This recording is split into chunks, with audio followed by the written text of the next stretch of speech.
Bonjour et bienvenue sur la chaîne Around the World. Cette semaine, nous allons restaurer un rabot. Un très joli rabot. Je suis sûr que des comme ça, vous n'en avez pas vu souvent. Je vais zoomer dessus pour que vous puissiez le voir mieux. Le voici. Donc celui-là, pas de souci, il est complètement restauré. Ça c'est une vis. J'ai la même que j'ai confiée à un ami menuisier qui a un tour à bois et qui va pouvoir me reproduire à l'identique le modèle que je lui ai confié. Celui-là, pas de souci, il me sert de modèle, mais j'en ai deux autres. Alors je les ai achetés, c'était des épaves. Je les ai restaurés déjà, tout ce que j'ai pu faire, je l'ai fait. C'est les mêmes. Hein. Voilà. À peu de choses près. Le souci, c'est que celui-là, il a plus ses vis en bois. Ni d'écrou, parce que du coup, il faut le contre-écrou qui bloque le guide. En fait, je vous ai pas dit, c'est des rabots Bouvet qui ont un guide parallèle. Ça permet, avec la lame du rabot qui est ici, de faire une rainure au milieu d'une planche. Et donc, en fait, c'est comme pour une défonceuse. Vous avez le guide parallèle qui est ici, et vous suivez le bord de votre planche en faisant une rainure. Et vous réglez l'écartement en décalant cette vis-là et cette vis-là. Vous rapprochez et vous serrez les deux contre-écrous qui sont de chaque côté. Évidemment, c'est du bois. Et sur ces rabots-là, il y en a une qui reste avec un contre-écrou cassé. Il me reste un écrou, enfin j'appelle ça des écrous, c'est des rondelles en fait en bois. Là j'en ai pas, donc il m'en manque 3. Il faut que je refasse cette partie là sur celui-là, et sur celle-là ça manque... Non, en fait, je me trompe à force. Celle-là, elle existe, elle est là. Celle-là, elle est déjà dessus, et j'ai rien à refaire. Voilà. Donc en fait, ce qu'il faut qu'on fasse pour les retaper, c'est 3 vis en bois, 3 écrous comme celui-là, et des comme ça, il m'en faut 3 aussi. Donc je vais vous montrer comment on fait des vis à bois, en bois, pas des vis à bois, c'est autre chose, c'est en métal. Et après, on verra comment on fait les contre-écrous.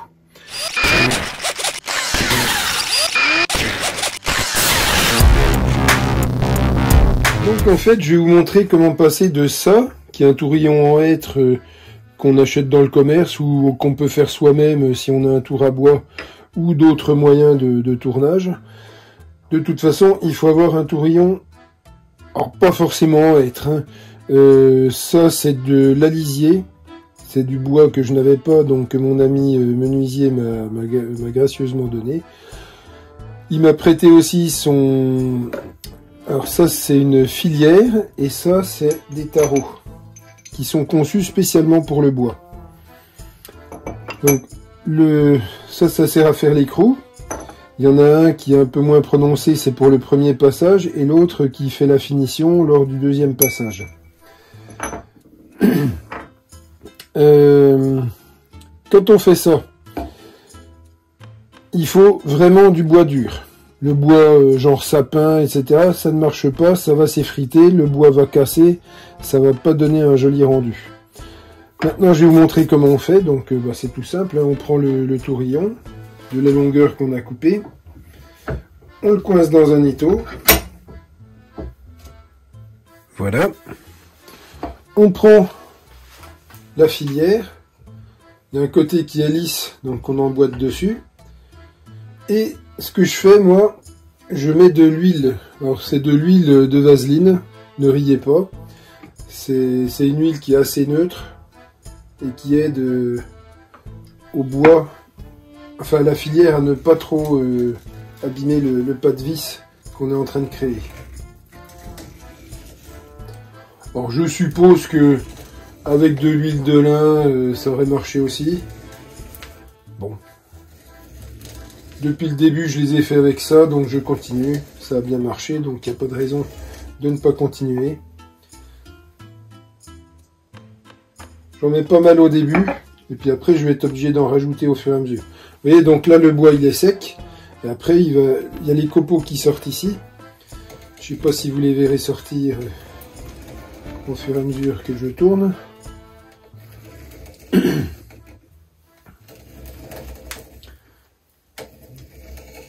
Voilà.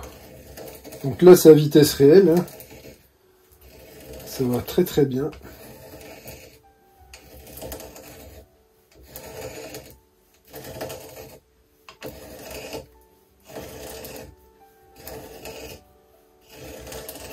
Donc en fait, c'est un tourbillon de 18 et ça filte à 16 mm. Et c'est la taille que j'ai besoin, dont j'ai besoin, pour restaurer mon rabot. Voilà, donc là on voit qu'il n'y a plus d'huile. Et ben, on en remet. Voilà.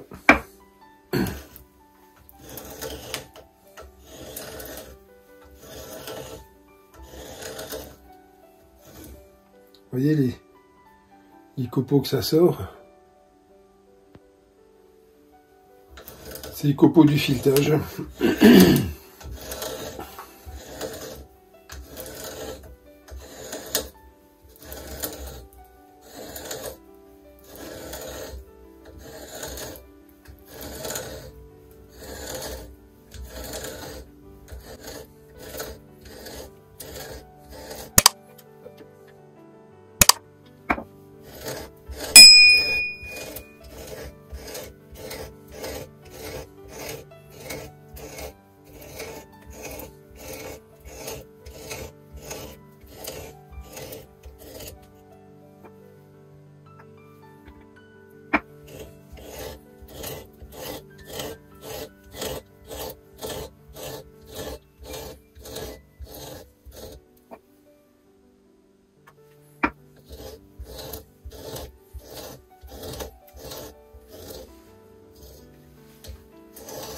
Et on obtient comme ceci un très beau pas de vis.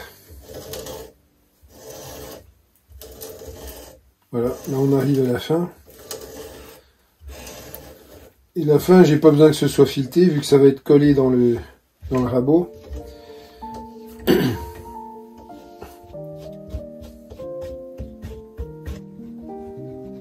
Donc là c'est fait. J'en ai déjà fait beaucoup d'autres pour m'entraîner. Donc celui-là, je l'ai fait, c'est vraiment pour vous montrer comment on fait.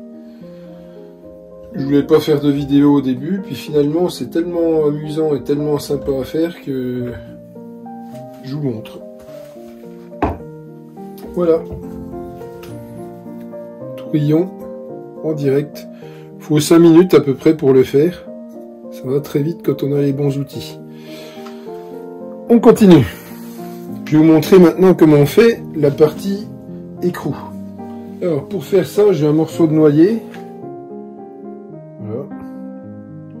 Donc il faut que je fasse la même rondelle que celle-là. Donc le truc tout simple en fait, on prend un crayon et on trace le contour.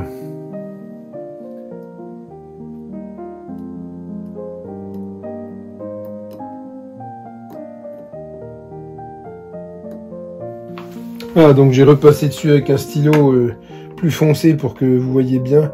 Et en même temps, moi, ça m'aidera aussi. Donc là, dans un premier temps, je vais percer le trou central. Donc là, par contre, il faut que je le perce à 16 mm.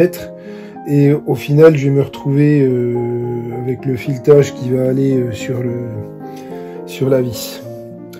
Donc on va déjà commencer par percer le trou central. Là c'était un essai que j'avais fait avec une scie à trépan, une scie cloche, mais ça va pas, c'était trop lisse et c'était vraiment pas facile. Une fois que j'aurai fait ça, je vais percer des tas de petits trous tout autour dans les creux de la denture qui fait un petit peu comme un engrenage. Une fois que j'aurai percé les trous, j'aurai plus qu'à scier et je terminerai par découper 3 ou 4 tranches pour avoir la bonne épaisseur de ça. Et à la fin, je le passerai à la ponceuse à bande jusqu'à arriver à ce qu'on a ici. Voilà, c'est facile à dire, mais ça m'a pris un petit moment avant de trouver la bonne solution. Allons-y. Donc là, on commence par percer le trou central, qui est le centre du compas. Donc là, c'est très simple. On perce en évitant les bavures.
Voilà. On se trouve avec un trou bien rond et bien précis au centre. Ce que je vais faire aussi, je vais donner des petits coups de pointeau pour savoir où percer. Voilà, donc là j'ai pointé au pointeau et ça je vais vous le passer en accéléré parce que c'est un peu fastidieux.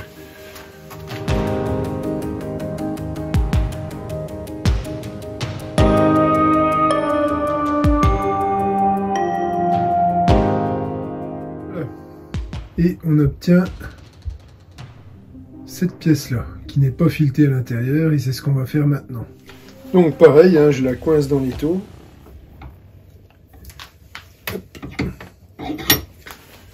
Et on prend le premier tarot.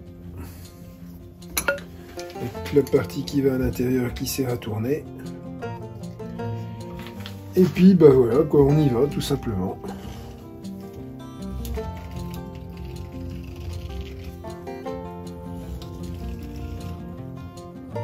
Je vais passer un peu d'huile dedans aussi.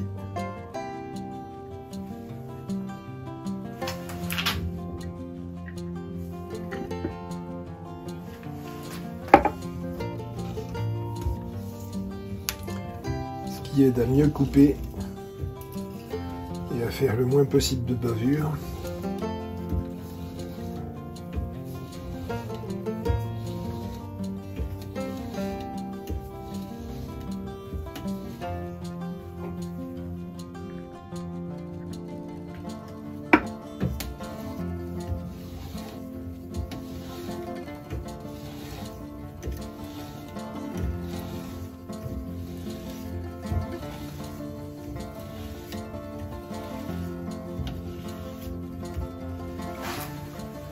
Ah, ça dépasse en dessous. Donc on finit par traverser la pièce. On desserre. On enlève le tarot. On remet en place. Et on prend le deuxième tarot pour le passage final.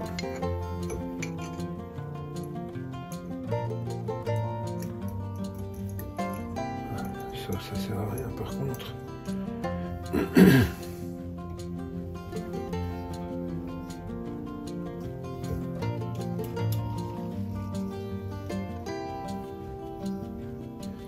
Et ça se remet facilement dans le filetage du premier passage.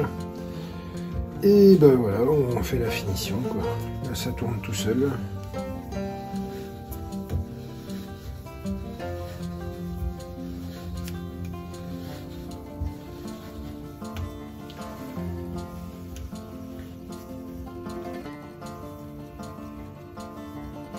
Là, il y a 60% du boulot de fini.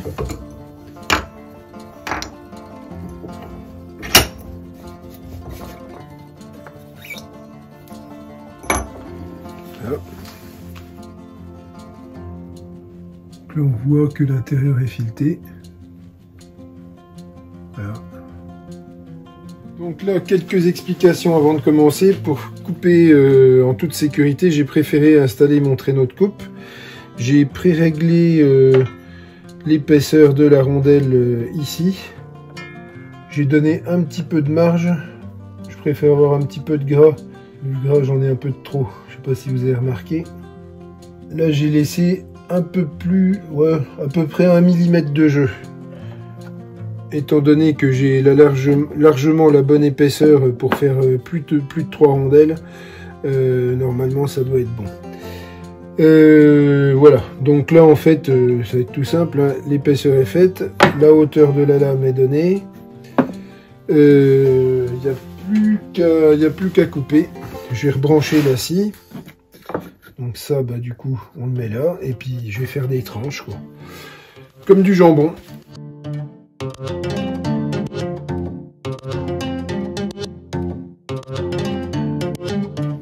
J'ai coincé mes 3 parties contre la scie.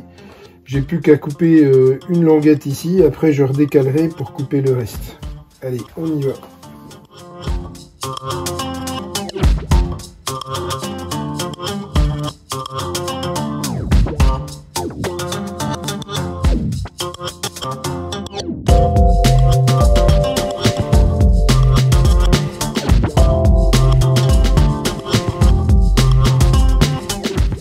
Bon, pour la ponceuse à bande, c'est beaucoup moins dangereux, mais il y a quand même 2-3 précautions à prendre. C'est de mettre un casque sur les oreilles, parce que ça fait du bruit quand même, comme tout le reste d'ailleurs.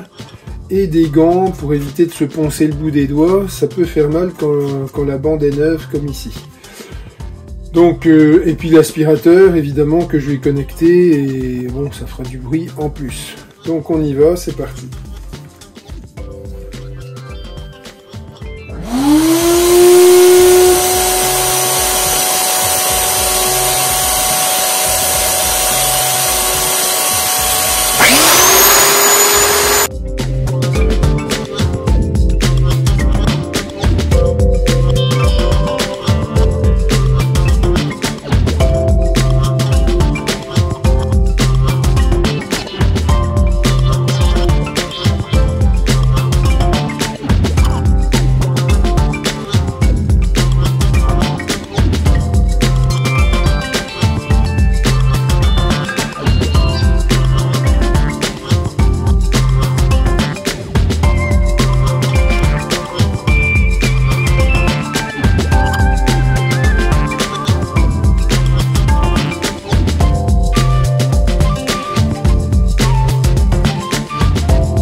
Voilà, donc là je sais que pour arriver à cette belle couleur un peu acajou, parce que bon, ça c'est du noyer, ça je pense que c'est un genre de cormier, quelque chose, franchement je sais pas ce que c'est du tout comme bois, ça doit être du fruitier, du prunier, je sais pas. En tout cas, il faut que j'arrive à donner au noyer la couleur de ce bois, et j'ai pour cela de la couleur acajou qui va lui donner une teinte rouge. Par contre ça va être vraiment rouge, vous allez voir. Acajou, j'en mets très peu. Et donc je l'ai passé avec cette teinte acajou que voici, qui est très très rouge. Et déjà on va leur donner à peu près la bonne couleur. Enfin, déjà la petite pointe de rouge.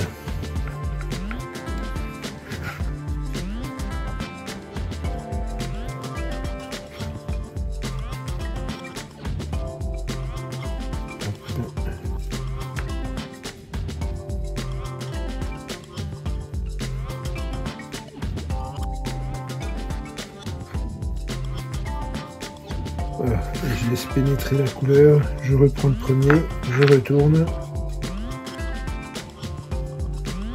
Le noyer à cet endroit-là, il était très blanc. Et à l'autre côté, il est très rouge. Très... un peu sur des nuances de noir. Voilà, je vais faire les dents. C'est les dents rouges, hein, c'est pas la Bluetooth. Ouais, bon. Si je garderai ça. Évitez de parler, en fait.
Voilà, donc on va prendre du brou de noix. Ah, elles sont toujours chiantes à ouvrir ces bouteilles-là. Allez, on en prend très peu aussi. Et on est parti au brou de noix. Alors ce coup-ci, je vais commencer par faire les tranches.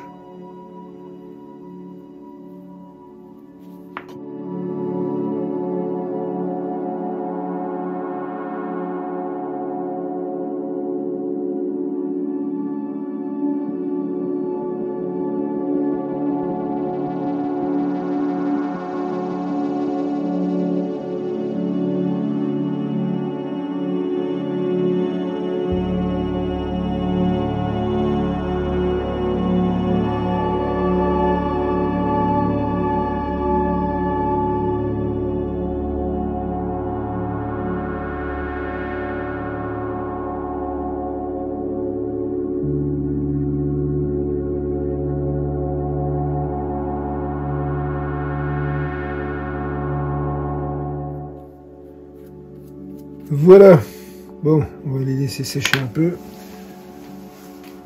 Pendant ce temps-là, je prends une vis et je vais lui appliquer le brou de noix en premier, hein, peu importe, il n'y a pas d'ordre.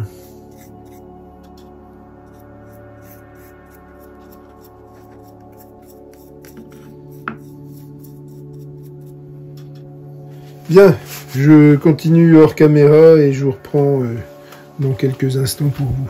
Voilà, donc là pour ce soir, on va s'arrêter là. On a 3 écrous qui sont de la bonne couleur et 3 vis qui sont de la bonne couleur aussi. On laisse sécher et on remettra de la cire dedans. Et nous voici chez Jean-Luc, mon copain menuisier, qui a eu la gentillesse de bien vouloir me tourner les pièces pour mon rabot. Je vais vous montrer comment il travaille. Salut Jean-Luc. Salut.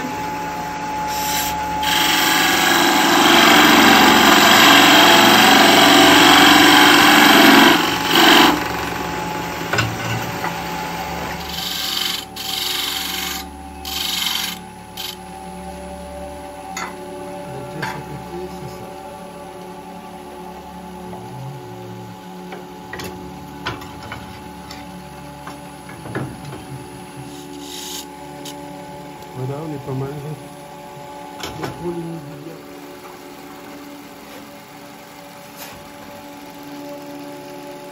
Ça va.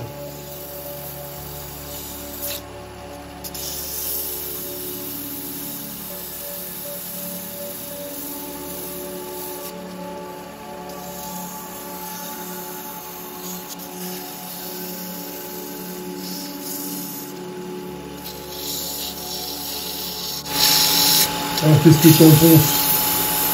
J'éponge donc j'essuie. Mais l'âtre, là-dedans, on se demande.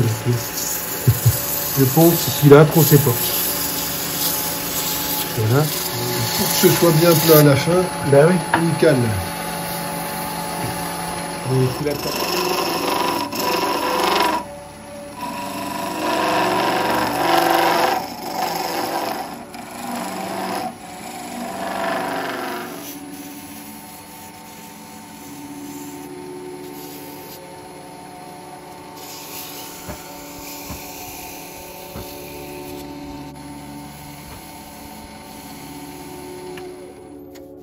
Magnifique.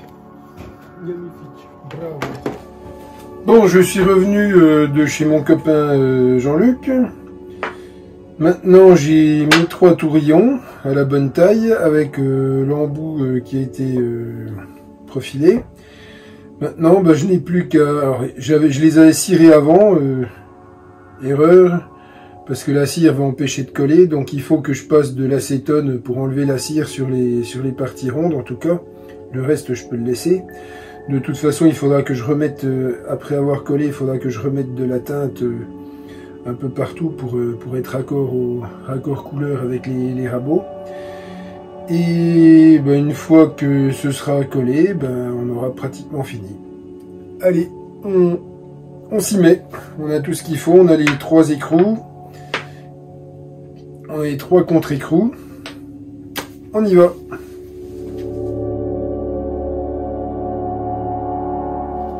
Là, on est prêt au collage. Simplement, au préalable, si je mets ça comme ça avec de la colle dans le trou, ça va comprimer l'air au fond et la colle aussi.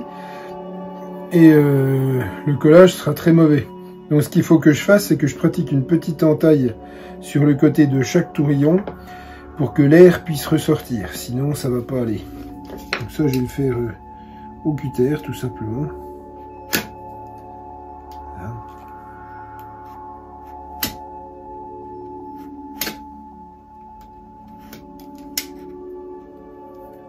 Voilà. Je vais peut-être l'approfondir, élargir, voilà, comme ça. Là, c'est bien. Alors, je vais peut-être zoomer pour que vous voyez mieux. En voilà une.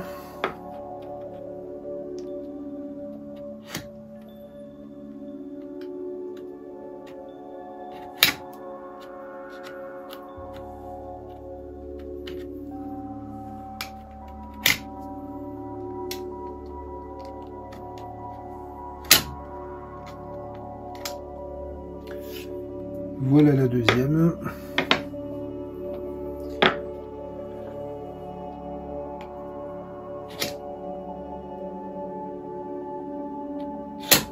C'est pour ça que on emploie des chevilles cannelées quand on fait des collages. Là, j'ai pas de cannelure, donc j'en fais une. Une, c'est déjà bien.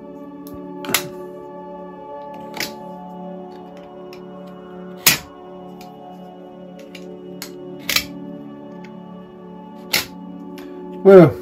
Donc ça, c'est le chemin de la colle et de l'air en trop. Allez, on y va. On va commencer par ces deux-là. On était au restaurant dernièrement, j'ai mangé un hamburger et j'ai récupéré ça parce que pour étaler la colle au fond d'un trou, c'est nickel ça.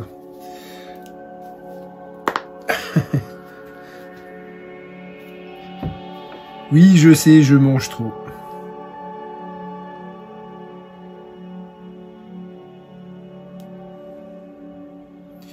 C'est mon défaut.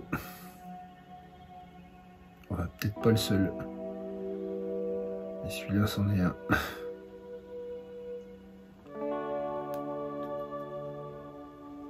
Et on éparpille la colle au fond.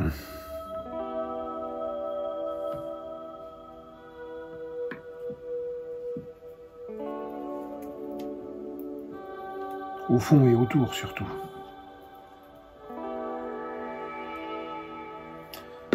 Voilà. Et sur celui-là, pareil. Et voilà. Alors, les rainures, je les tourne vers le bas, comme ça, si jamais on les voit, et bien comme ça on les verra pas. Voilà. Et on va prendre le petit maillet.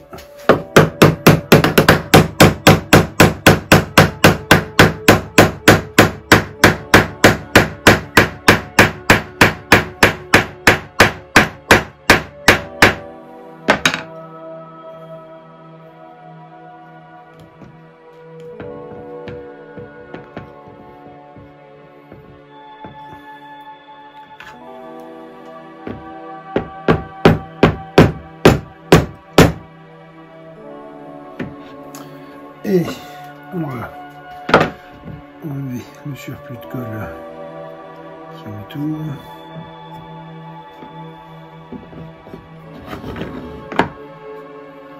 Voilà, et on remet ça en attendant. Bien, suivant.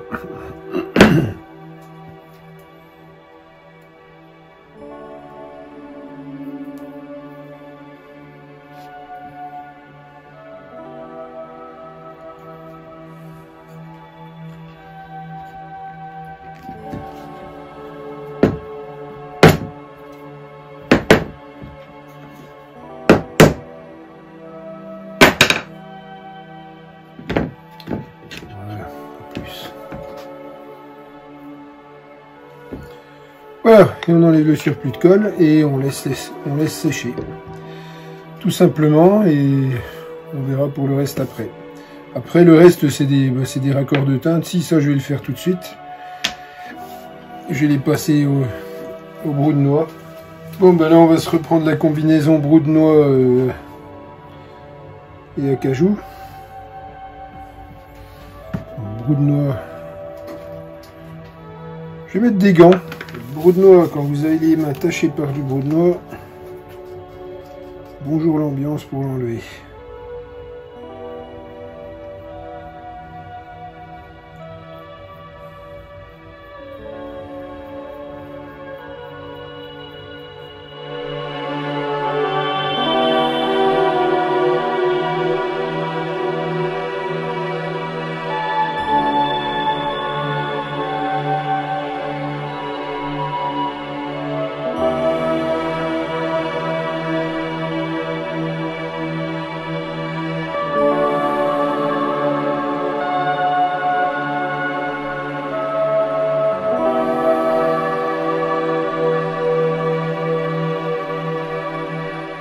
Bon, ça y est, on a la bonne couleur. Partout, tout est sec. J'ai plus qu'à mettre un petit peu de cire et à tout remonter.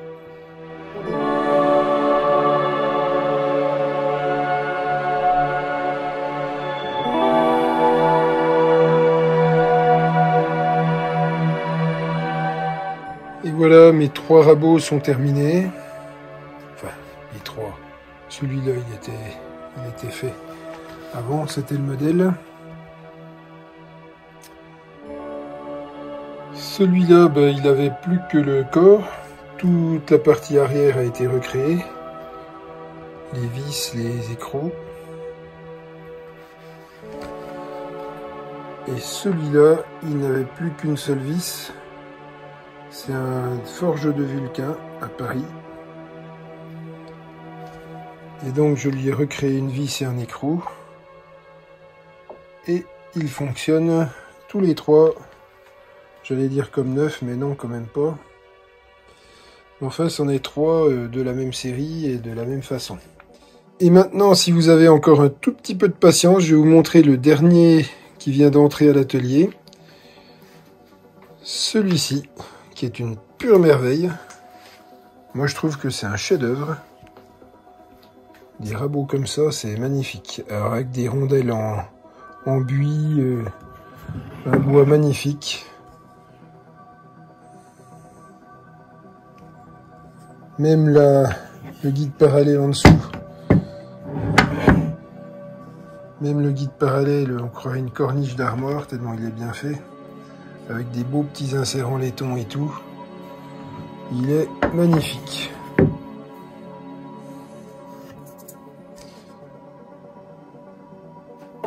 Voilà, il ne me reste plus qu'à vous souhaiter une bonne semaine à tous. et à la semaine prochaine.